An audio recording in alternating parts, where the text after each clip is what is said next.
Pirámide construida a mediados del tercer milenio a.C. es el monumento que ha levantado más admiración e interrogantes en las distintas civilizaciones que la han podido contemplar a lo largo de la historia. Precisamente, nuestro siguiente invitado, gracias a su tesis doctoral y a sus investigaciones científicas, llevó a cabo la reconstrucción informática en su forma original exacta de la Gran Pirámide, y con su coronación esférica, lo que le ha permitido conocer el aspecto original de la misma, así como descubrir sus medidas originales y entender el significado histórico del monumento. Asimismo, en anteriores entrevistas nos situó la fecha final de su construcción en el año 2530 a.C. y nos expuso, entre otros puntos, que la causa de su construcción fue la conmemoración del milenario de un gran cataclismo. En este sentido, hoy nuestro invitado nos viene a presentar su última obra donde recoge el resultado de 14 años de investigación de esta gran pirámide y en la que desvela el nombre de la civilización madre que pudo dar origen a los antiguos egipcios.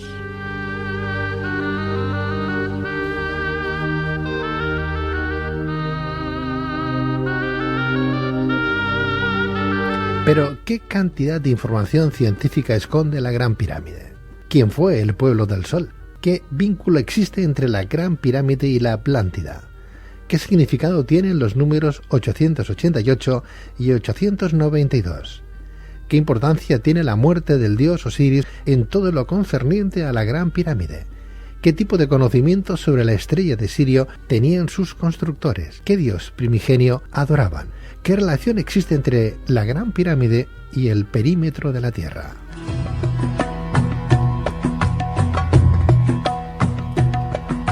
Bien, pues para responder a estas y otras cuestiones tenemos con nosotros a don Miguel Pérez Sánchez, doctor en Arquitectura por la Escuela Técnica Superior de Arquitectura de Barcelona y por la Universidad Politécnica de Cataluña, egiptólogo, poeta y autor de La Gran Pirámide, clave secreta de la Atlántida, de Larousse Editorial.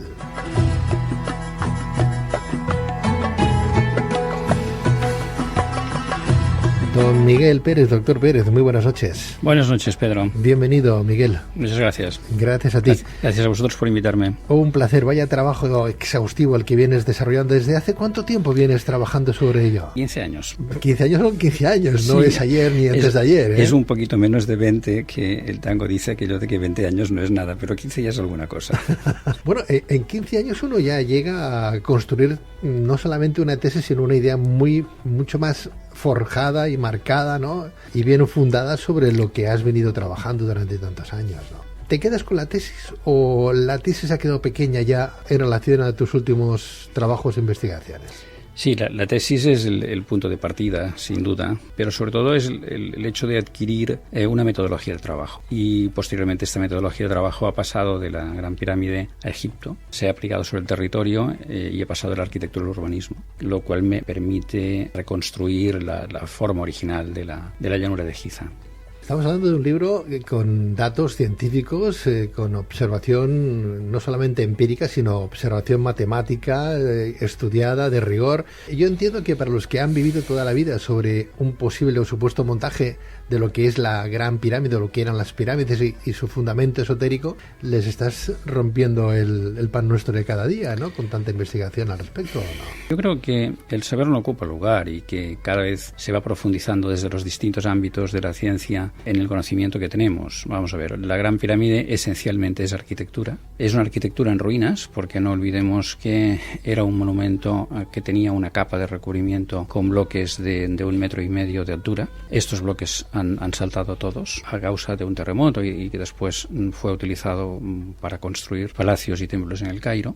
Pero arquitectónicamente lo que hemos hecho ha sido reconstruir el modelo original y analizar el modelo original. Claro, la arquitectura nos da unas capacidades extraordinarias desde el punto de vista del análisis geométrico y matemático, y ello nos permite relacionar con ciencias que tienen las matemáticas y la geometría como elementos importantes, como son la geodesia y la astronomía. Y claro, a partir de ahí hemos podido dar un enfoque distinto y un punto de vista distinto al que hasta ahora se había dado, tanto desde la arqueología como desde el mundo no científico. digamos, ¿no? Pero tengo que decir que los trabajos de arqueología que se han ido haciendo durante 200 años han sido básicos y ha sido el lugar de donde lógicamente hemos partido, ¿no? Doctor Pérez, Miguel, está claro que ahora ya sabremos cómo se construyó esa pirámide, lo tenemos ya medianamente más claro. Eso ya es bastante más difícil. Estamos hablando de la reconstrucción del modelo original, es decir, de la arquitectura que diseñaron sus arquitectos. El cómo lo hicieron es otra historia, y es otra historia que es bastante más difícil de explicar y que hasta ahora los distintos técnicos que hemos trabajado en este frente nos ha costado muchísimo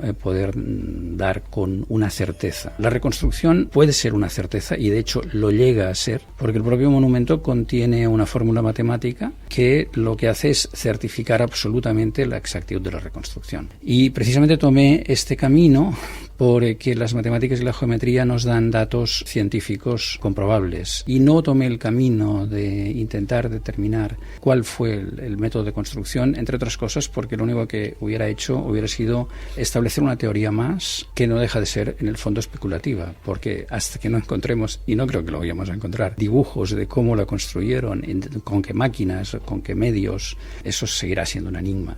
Es curioso, ¿no? Porque hablas de esa parte matemática. Ellos conocían el número pi, el 3, 14 y 16. Sin ninguna duda. Yo creo que fueron nuestros ancestros los que nos empezaron a enseñar lo que eso significaba, ¿no? Sí. Conociendo ese número pi y conociendo su forma de construcción, es curioso no tener todavía muy claro a día de hoy, con tanta matemática, con tanta tecnología, cómo llevaron aquellos bloques, que no tengamos todavía esa información de cómo llegaron a hacerlo. Habrá que pensar en los atlantes y en los extraterrestres a lo mejor el día de mañana. Esta pregunta que me la has hecho en alguna ocasión. Claro, no me extraña. Y siempre te digo lo mismo, mira, yo de extraterrestre nunca vi ninguno. El día que conozcas, tenga el gusto de conocer a alguno y me digan, mira, le hicimos nosotros, entonces si me lo demuestran podemos empezar a hablar de ello. Pero como científico no puedo establecer hipótesis de esas características. A ver, lo que sí que es cierto es que desconocemos profundamente cuál es la tecnología que utilizaron. Mira, si has estado dentro de la cámara del rey de la Gran Pirámide, ellos utilizan bloques que tienen una profundidad del orden de unos 60 centímetros, bloques de granito, perfectamente tallados, y los encajan con una perfección absoluta, de tal manera que no cabe ni una hoja de afeitar ni un papel de fumar entre ellos. Pero hay cosas todavía más extrañas. El sarcófago de Keops, o llamado sarcófago de Keops, porque otra cosa es que Keops estuviese enterrado ahí, cosa que estoy absolutamente convencido de que no fue así. El sarcófago de Keops es un monolito de granito que lo esculpieron. Entonces, cuando intentas hacer la fosa del sarcófago dentro del monolito, los ángulos diedros en los que se cruzan la anchura y la longitud de la base con la altura, lógicamente tendrían que tener unas terminaciones redondeadas porque las máquinas no llegan a entrar al fondo. Pues son prácticamente perfectos. No sabemos con qué tecnología pudieron hacer esto. Láser no existía en esa época. Evidentemente. Entonces, como no sabemos con qué tecnología lo hicieron, siempre vamos perdidos con ellos, desde este punto de vista.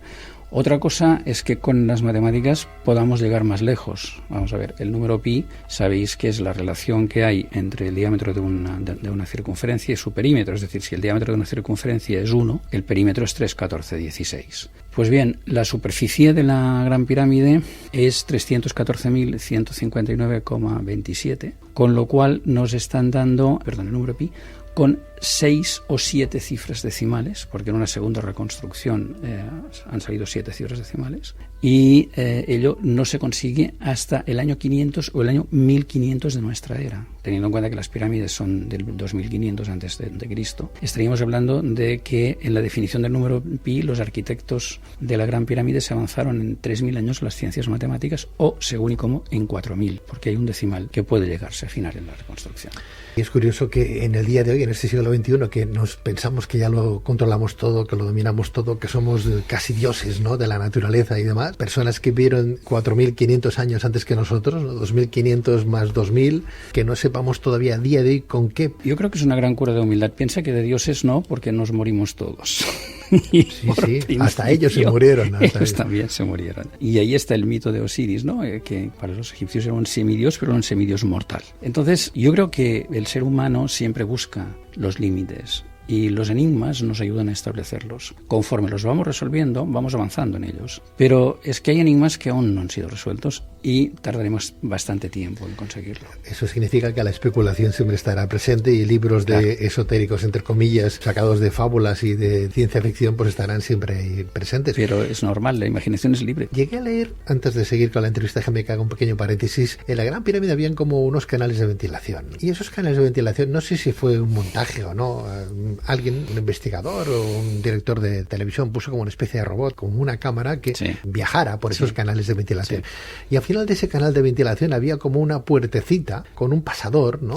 Uno se pregunta, una puertecita en un canal de ventilación con un pasador, ¿qué hace aquella puertecita de 20 centímetros de ancho? A lo mejor los extraterrestres tenían poderes y eran enanos o gnomos, pero ¿qué hace una puerta, no? Ahí, ¿sabes de qué te estoy hablando, no, sí, Miguel? Claro, perfectamente. ¿Eso es ciencia ficción? ¿Fue un truco? No, de verdad está ahí. Está ahí, es decir, esto Rudolf Gantenbrink lo investigó, especialista en robótica, hizo un robot, pasó la primera puerta, encontró una segunda puerta. Estaban buscando lógicamente una cámara, siempre se ha dicho de que hay una cámara secreta que podría contener los restos del faraón. Y por tanto con todo su ajuar funerario, que sería un milagro encontrarlo porque hay muy poca información sobre el Imperio Antiguo, ¿no? Pero lo que de veras ocurre es que estos canales de ventilación los arqueólogos ya han ido estableciendo a lo largo de los años con la ayuda de la astronomía, de que de hecho se trataban de canales estelares. Y eso lo confirmo en mi proceso de investigación, en mi tesis doctoral está incluido. Y explico que estos canales estelares se alineaban con determinadas estrellas y nos sitúan en un nuevo enigma, que es que mi teoría es que están marcando una fecha del futuro a través de los canales estelares. Pero no llegamos a comprender todavía para qué servían, aparte de que tuvieran una dirección y marcarse en eso. ¿Servían para ventilar? ¿Servían las puertecitas con los pasadores para que...? No está claro, sigue sin estar claro, entre otras cosas porque si sirvieran para ventilar la cámara del rey, lo que hubieran hecho, si el rey hubiera estado ahí, hubiera sido acelerar la descomposición del cadáver. Con lo cual... sigue siendo otro de los enigmas que se nos plantean, ¿no? Es decir, es posible que las puertecitas lo que evitaran fuera la entrada de agua dentro de los canales estelares. Pero también han encontrado otro tema absolutamente enigmático, lo encontró Petrie, el más importante de los arqueólogos que ha trabajado sobre la Gran Pirámide, que era una placa de hierro fundido que parece que cerraba las bocas externas de los canales. Según Petrie, estaba en el edificio desde el principio, porque él lo argumenta conforme los numulites de la piedra caliza habían quedado incrustados en la placa. Y estas placas, investigadores británicos y egipcios determinaron que habían sido fundidas a 1100 grados en la Edad de Bronce. Si los antiguos egipcios hubieran en el Imperio Antiguo tenido capacidad de fundir hierro a 1100 grados, tenemos que revisar toda la teoría nuestra sobre la antigüedad, sobre los conocimientos científicos de la antigüedad. Y es posible que con lo que estamos encontrando tanto en la Gran Pirámide como en el Antiguo Egipto, como toda la pista que nos lleva a la Atlántida, nos obligue a revisar la idea que tenemos de qué sucedió en la antigüedad y de cuáles son realmente los orígenes de la civilización. Dentro de las pirámides puede haber muchas cosas todavía por descubrir, pero estamos en el siglo XXI, estamos planteándonos montar naves que nos lleven muy lejos, plataformas hoteleras en el espacio, no sé, mientras que otro medio mundo se muere de hambre aquí. ¿Qué sabemos, por ejemplo, del fondo del mar? El 29% del planeta es tierra, el 71% es mar. ¿Qué sabemos del fondo del mar? ¿Qué nos oculta el fondo del mar? Sí, está Es decir, claro. Conocemos muy poco de nuestro planeta. En todo caso, conocemos el 29% Claro. y algunas pequeñísimas partes que se han hecho inversiones para conocer el resto del 71%. Es decir, el primer gran desconocido es nuestro propio planeta. Pero, por ejemplo, es curioso porque, sobre todo para la gente más joven, ¿no? Aquí es un monumento, sí, pero no deja de ser como una especie de trozo de roca enorme, ¿no? No exactamente. Con perdón, ¿no? Son muchos bloques apilados. Vale, pero es un trozo de montaña, llámalo como quieras. No hay todavía ningún instrumento que pueda, a través, no sé, si por infrarrojos, no sé con qué, lo digo para saber qué es lo que hay ahí dentro, ¿no? Si, no sé, vemos películas de ciencia ficción que dicen, caramba, se ponen unas gafas y atraviesan las paredes y se ven las personas dibujadas, ¿no? El calor, se aprecia lo que hay ahí dentro. Si tenemos esa tecnología hoy para impresionar al televidente, ¿no?, para hacer conjeturas, no tenemos una máquina que la pongamos aquí en la pantalla del ordenador nos diga cómo está construido aquello. No hay nada. Sí, claro que lo hay. Y de hecho, un equipo japonés universitario utilizó tecnología en los 90 para radiografiar la Gran Pirámide. Y se encontraron con la gran sorpresa de que les cambiaba de un día para otro la estructura interna del monumento. Y llegaron a la conclusión de que eso solo se podía producir si es que había alguna fuente energética en el interior de la misma. Evidentemente, sí ya sé que suena a ciencia ficción, pero la radiografía les cambiaba de imagen una vez sí y otra también. ¿Cómo se entiende? Algo tiene que haber ahí en medio. Es posible, pero tampoco lo sabemos, porque pensemos que estamos hablando de 2.500.000 bloques de piedra de más o menos 1 metro cúbico cada uno. ¿Qué quiere decir eso? Que la única manera fehaciente de saber qué hay dentro es desmontarlo. Y evidentemente eso no se va a plantear nadie. Claro.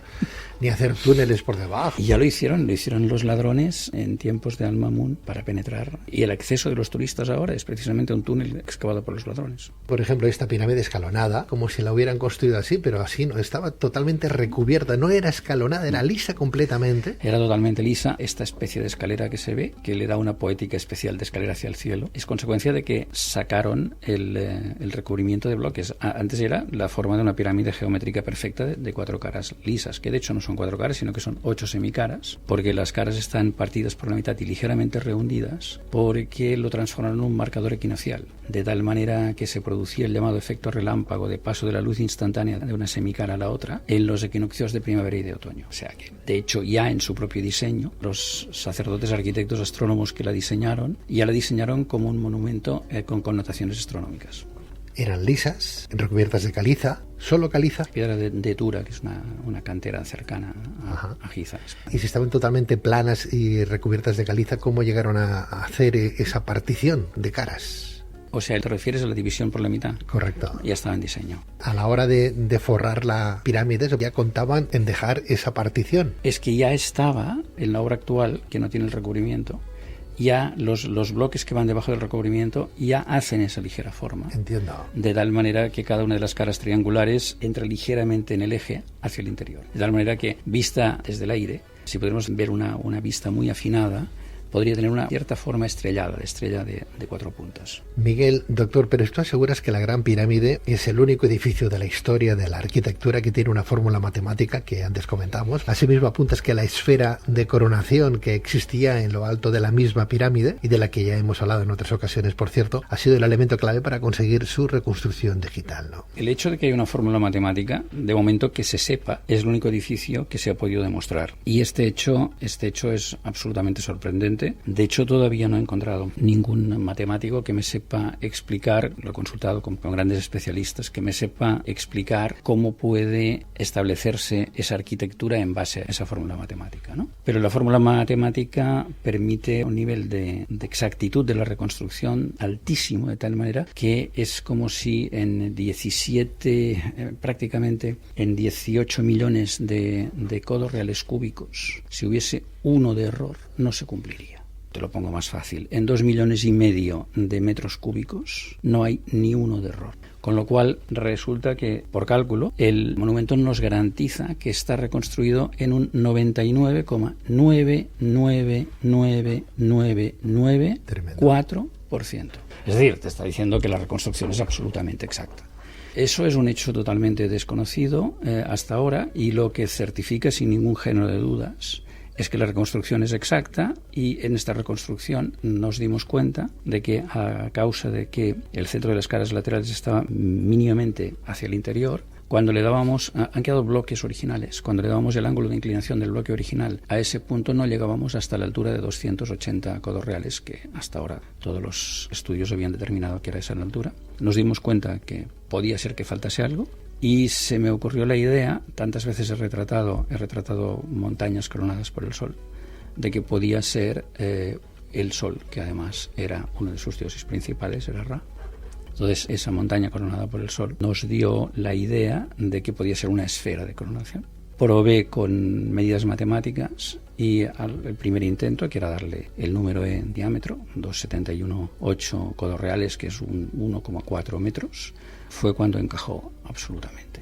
Y luego en primer lugar encontramos que eran 100.000 veces pi la superficie con la esfera, y después encontramos la fórmula matemática y dijimos, no hay ninguna duda de que esto es así. Por tanto, lo que sí que puedo afirmar sin ningún género de dudas es que he reconstruido, a través de mi tesis doctoral, el modelo original de la Gran Pirámide. ¿Hablas de 1,4 metros cúbicos? No, de altura. De altura. Es decir, más o menos la altura de un hombre, o sea, del pecho de un hombre. Esta pirámide estaría coronada por una esfera dorada, ¿sería de oro? No, difícilmente, porque lo que puede ser es una esfera de piedra recubierta con una fina capa de electrón, que es una aleación de oro y plata, que tiene propiedades electromagnéticas y que ellos utilizaban para rematar las coronaciones de pirámides y obeliscos. De hecho, esculpir una esfera de 1,40 m es un reto tecnológico de gran nivel. Y luego contiene una paradoja, que es qué sentido tiene poner una esfera en la punta de una pirámide. Y ahí simbólicamente te remite el mito de Sísifo, que fue condenado a subir una piedra más o menos esférica, hasta la cima de una montaña, llegar a ella, echarla para abajo, bajar la montaña, volverla a coger y volverla a subir, y así por toda la eternidad. De alguna manera, el hecho de una esfera en la punta de una pirámide lo que te está hablando es del inestable equilibrio de la civilización.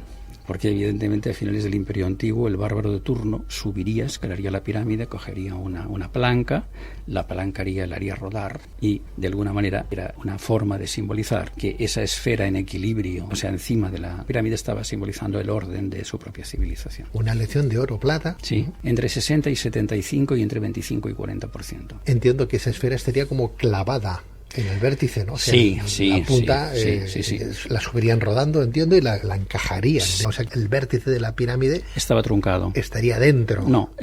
Tenía una pequeña plataforma, cuyo perímetro era el número pi, curiosamente. Una pequeña plataforma sobre la cual reposaba. Y, lógicamente, tendría un eje vertical de... ¿Reposaba como plana? ¿Reposaba como plana o reposaba no. con un puntito simplemente? Con un eje. Algo clavado en ese eje. Efectivamente. Que atravesaría la esfera. Efectivamente. Para evitar que se cayera, o que un movimiento sísmico, mil cosas. O el esfuerzo de viento, incluso. O sea, para evitar el esfuerzo cortante del viento, lógicamente, tenía que tener un eje. O sea, se simbolizaría el ojo de Horus, entonces. Efectivamente. Y ese es uno de los hallazgos más importantes que realizamos, porque... ¿Por qué has llegado a esa conclusión, Miguel, de que tenía esa esfera ahí? Si no habéis encontrado restos de la esfera. Tampoco. No, eso es imposible. El modelo y la fórmula matemática es la que nos lo certifica. Y el hecho de que esa esfera fuera el ojo de Horus nos vino también con la idea, acuérdate qué ocurre con el billete de $1. El reverso del billete de $1 hay una pirámide coronada por un ojo. Es el ojo de la providencia, ¿no? Sí.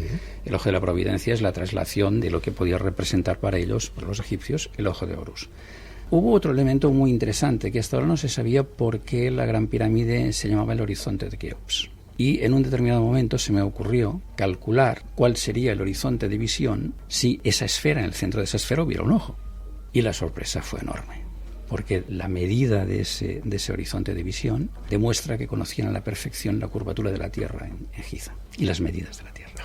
Nuestro invitado asegura haber restablecido el modelo original de la Gran Pirámide. Asimismo apunta que el análisis de la forma original de la Gran Pirámide demuestra que contenía una excepcional cantidad de información científica, expresión de una sabiduría que se anticipó entre 3.000 y 4.400 años a los acontecimientos y conocimientos de nuestra civilización, por lo que este monumento ha resultado ser una auténtica enciclopedia de piedra del saber del pasado. Indicas que has descubierto elementos que determinarían, por otra parte, el origen del antiguo Egipto. De hecho, en una anterior ocasión hablamos del descubrimiento de un código secreto, si me permites la expresión, que hace hablar, entre comillas, a los números y que está asociado a las medidas y magnitudes de esta gran pirámide y que te ha ayudado a desvelar el nombre de la civilización madre del antiguo Egipto. En este sentido, ¿a qué denominas como pueblo del sol, Miguel? Vamos a ver, mira, en primer lugar te hablaré de la gematría. Una de las cosas que me llamó la atención es que el nombre de los dioses egipcios, el nombre griego de los dioses egipcios,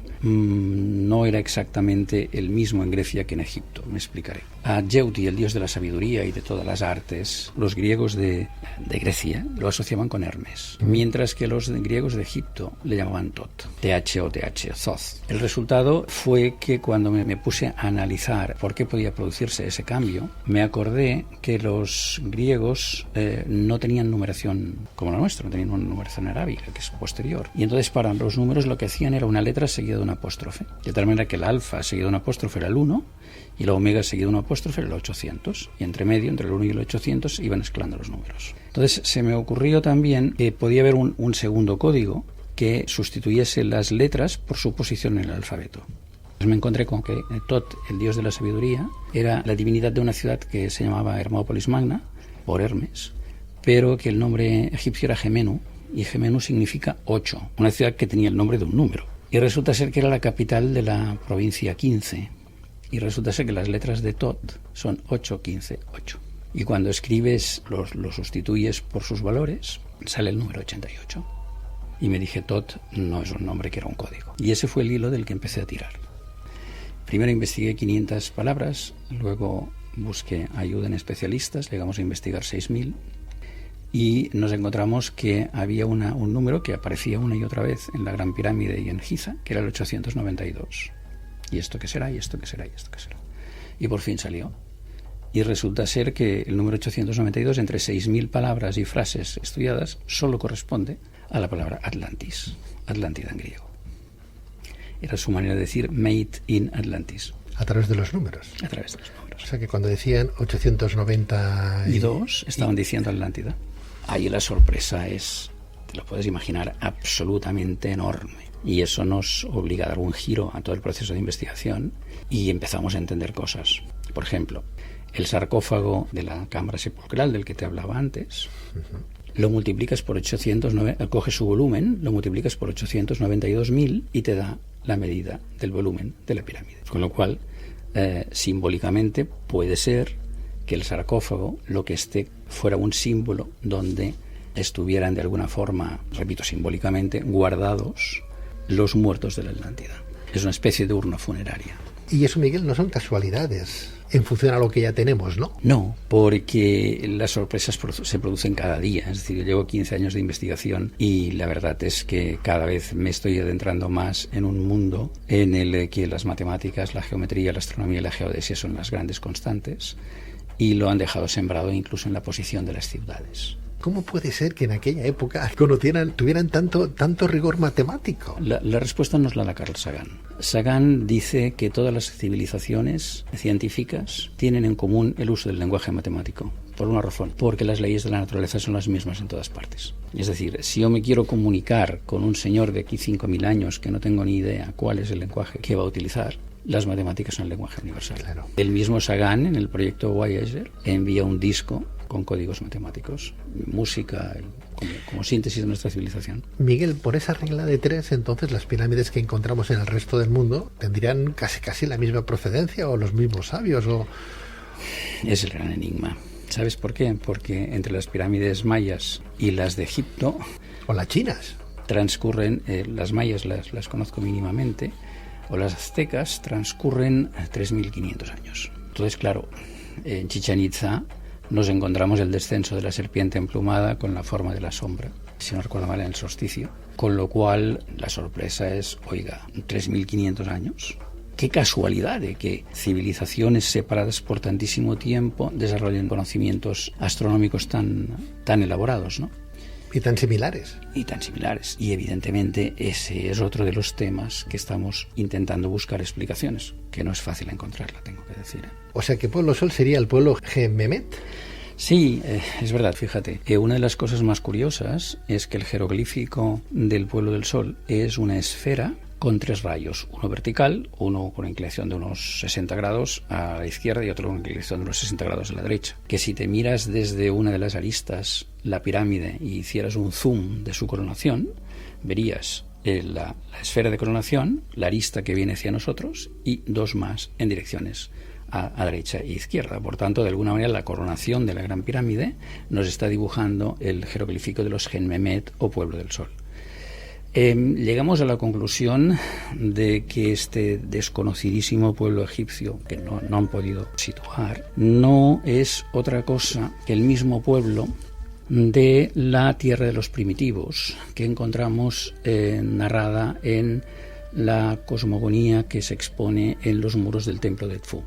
En este templo egipcio nos dicen que en un principio, que la sabiduría de Egipto proviene de una isla que se hundió repentinamente en el mar y que sus habitantes, los supervivientes, fueron 7 sabios, que estos 7 sabios terminaron en Egipto y trajeron la sabiduría de esa tierra de los primitivos. Es evidente que nos están hablando del mito de la Atlántida. Por tanto, habría una coincidencia pueblo del sol con el jeroglífico que coronaría la Gran Pirámide, tierra de los primitivos, Atlántida. ¿Dónde estaría situada la Atlántida?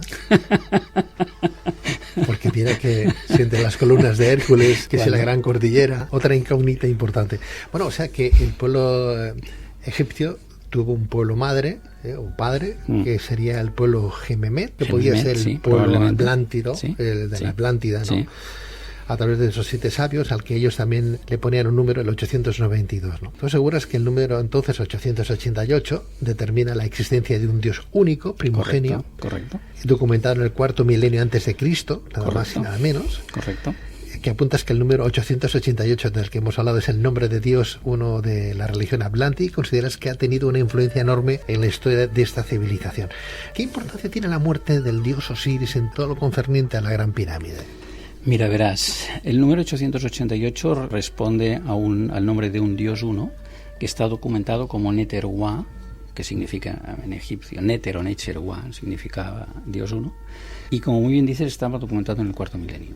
Hasta ahora tenemos la idea de que la religión egipcia era esencialmente politeísta, pero en el 4.º milenio antes de Cristo, es decir, en la época de la fundación de Egipto, esta pista es tan fuerte que algunos escritores, como investigadores, egiptólogos como Craig Smith, son de la opinión de que ese sustrato, digamos, monoteísta atraviesa toda la historia de Egipto, de tal manera que probablemente el fenómeno de Tel el Amarna, con el faraón monoteísta Ajenatón, adorador del sol, estaría íntimamente relacionado con una restauración de esta religión primigenia. Lo que estamos en condiciones de demostrar es que esta religión primigenia era la religión de la Atlántida, y no, permítame que no te responda a la pregunta del 888, porque sería hacerle un spoiler al lector que pueda estar interesado, porque en el libro se explica al final del mismo qué es ese 888. Lo que sí que puedo avanzar es que es un nombre de Dios que ha tenido una influencia excepcional en la cultura occidental.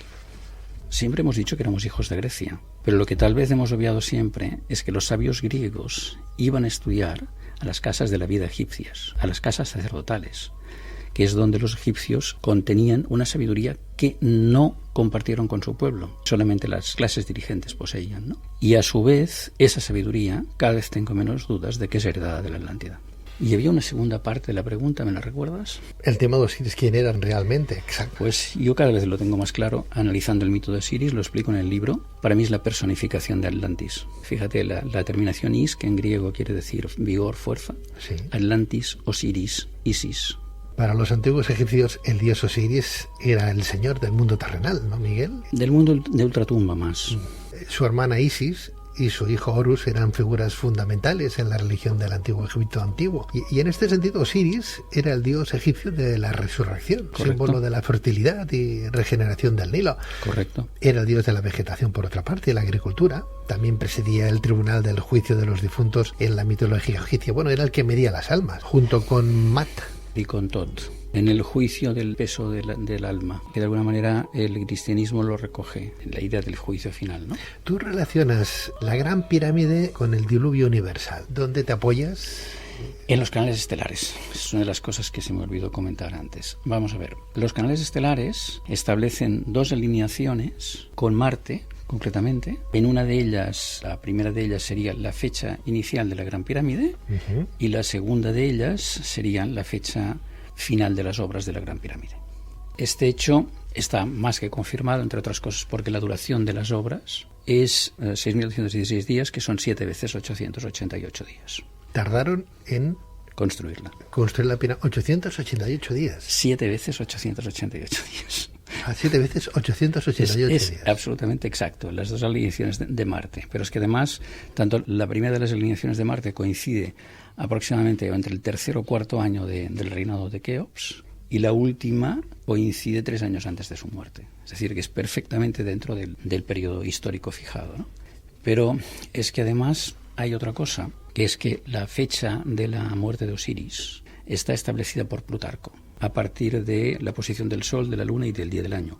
como conocemos la correspondencia del calendario egipcio con el nuestro, a través de los programas astronómicos maravillosos que en este momento tenemos, he podido determinar de qué fecha exacta se trataba, y resulta que día por día, sin ni un solo día de variación, es 1000 años exactos, el día de la muerte de Osiris, antes de la inauguración de la Gran Pirámide. Por tanto, la Gran Pirámide es el monumento que conmemora el milenario de la muerte de Osiris, y este es uno de los elementos de apoyo para decir, oiga, Osiris no es Osiris, Osiris es solamente, nada más ni nada menos que la personificación de Atlantis.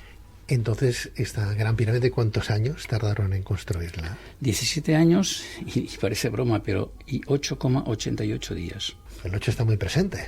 El 8 está presentísimo porque además hay otra cosa. Al tiempo de construcción le tienes que añadir el día inicial y el día final, que son la primera piedra, la que sigue la primera piedra, el tensado de la cuerda que hacían ellos, la ceremonia inicial y la ceremonia final. Y eso nos da una medida también asociada al número 888. Está por todas partes.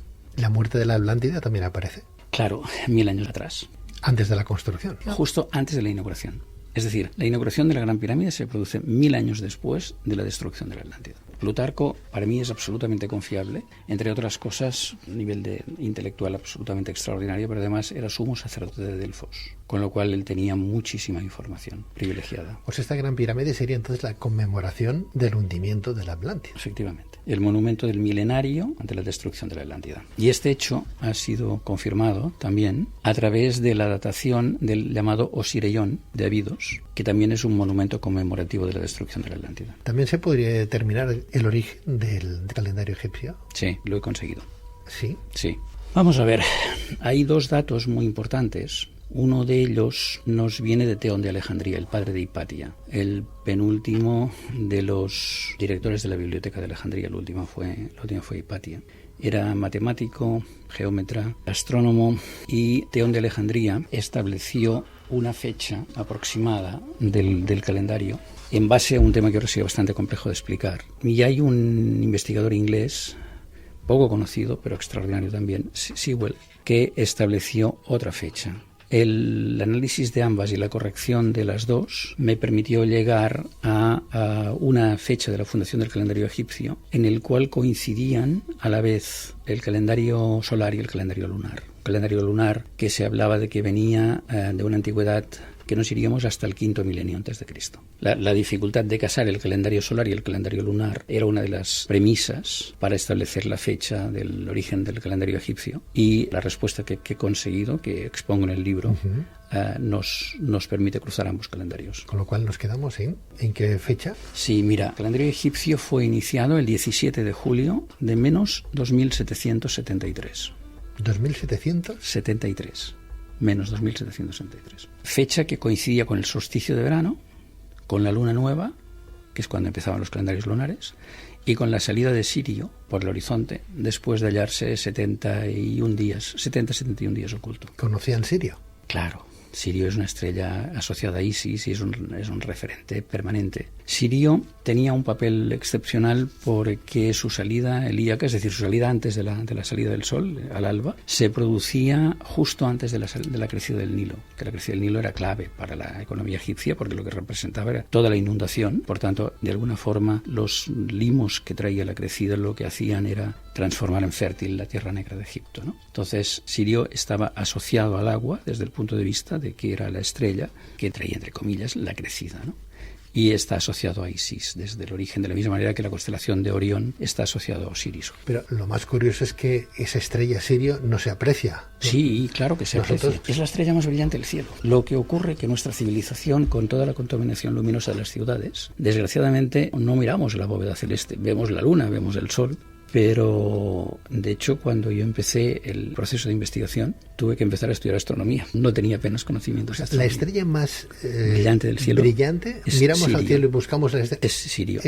Y la vas a localizar muy fácil, fíjate. La constelación de Orión se distingue porque tiene 3 estrellas muy juntas que les llaman las Tres Marías, los Tres Reyes también, sí. Y es una constelación enorme que no sé si ocupa, o no sé si son 30 grados del cielo. Tiene 2 estrellas grandes separadas arriba, otras 2 separadas abajo, y en el centro estas tres, de tal manera que es una constelación que como mínimo distingue 7 estrellas, ¿no? La prolongación de esas 3 hacia el horizonte nos llevará a una estrella de luz blanca y azulada, muy intensa, que es Sirio. O sea, que no es de extrañar que el pueblo Dogon también conociera a Sirio, porque la veían. Evidentemente. Era la estrella más brillante, por consiguiente para ellos sería como el gran rey del cielo. Efectivamente. El astro. El gran astro, porque además era un referente constante, porque los planetas, como tienen órbitas que varían desde nuestra visión, algunos de ellos tienen órbitas retrógradas, entonces te encuentras con que la referencia de la estrella siempre es constante, salvo cuando, por razones de la rotación y del cambio celeste, la luz del sol las tapa, que por eso Sirio desapareció en el Antiguo Egipto durante 70 días. Pero los planetas son mucho menos predecibles, y el gran mérito de los antiguos egipcios de alinear con Marte los canales estelares, porque Marte es infinitamente menos predecible en su trayectoria que las estrellas.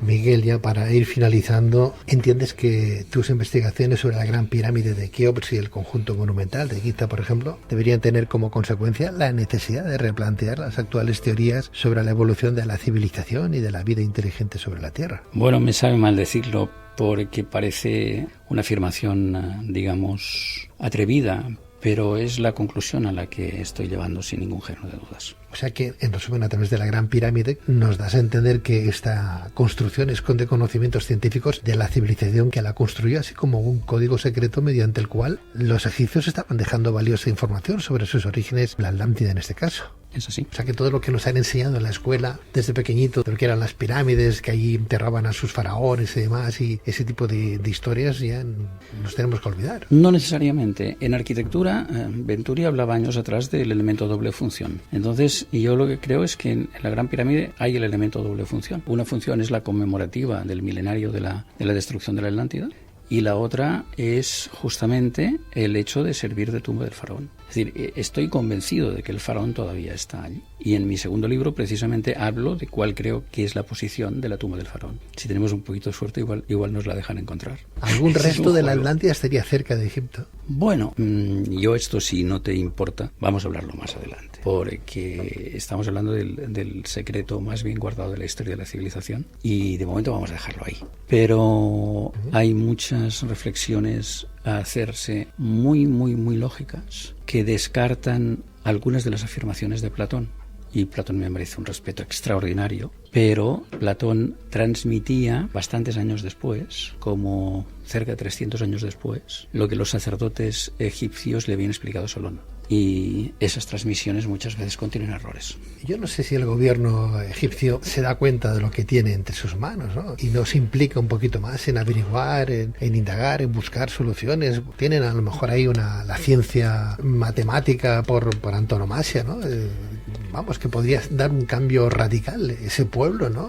Claro, pero seguro que hacen lo que pueden. Lo digo porque en el Delta han descubierto hace un tiempo atrás restos de una ciudad, ¿no? Hace unos años atrás. En el 2000, sí, Frank Godio, Heracleion, sí.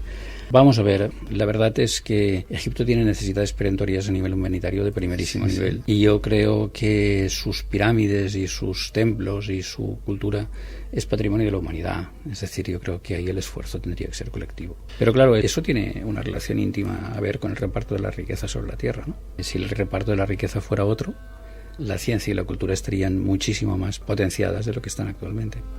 El filósofo español José Ortega y Gasset dijo en una ocasión que la ciencia consiste en sustituir el saber que parecía seguro con una teoría, o sea, por algo problemático, ¿no? Con lo cual está claro que iremos avanzando poco a poco e iremos sustituyendo lo que antes lo dábamos por muy hecho a algo que quedaría entrecomillado en el día de hoy, ¿no? Buscando hipótesis o soluciones como las que nos viene a dar nuestro arquitecto, el doctor en arquitectura por la Escuela Técnica Superior de Arquitectura de Barcelona y por la Universidad Politécnica de Cataluña, autor de La Gran Pirámide, clave secreta de la Atlántida, de la Larousse Editorial, el doctor Miguel Pérez Sánchez, que ha sido como un placer y un gusto para un servidor volverlo a entrevistar en este su programa Que Vuela Cuando Quieras. Te deseo todos los éxitos habidos y por haber, no solamente con el libro que ya lo estás teniendo, sino con tus investigaciones, y ojalá que las mismas nos traigan el día de mañana, no sé, algo más de conocimiento para saber si a lo mejor el ser humano puede viajar a través del tiempo Bien, eso es una de las grandes incógnitas. La gran incógnita también es cómo somos capaces de explicar lo que descubrimos, la comunicación. Ahí vosotros tenéis un papel importantísimo. Las editoriales tienen también un papel importantísimo, es decir, todos los medios de comunicación. Y por tanto, el reto que en este momento estamos teniendo es ser capaces de explicar las nuevas teorías, dándolas a conocer al máximo de gente, con un lenguaje lo más entendible posible y a la vez intentar abrir las mentes en el sentido de que todos hemos de tener en cuenta que la ciencia evoluciona permanentemente y que lo que era dado por sabido y por verdades absolutas hace 100 años, ahora todo ello se está moviendo. Doctor Miguel Pérez Sánchez, muchísimas gracias. Un placer. Muchísimas gracias a ti, Pedro. Buenas noches. Buenas noches.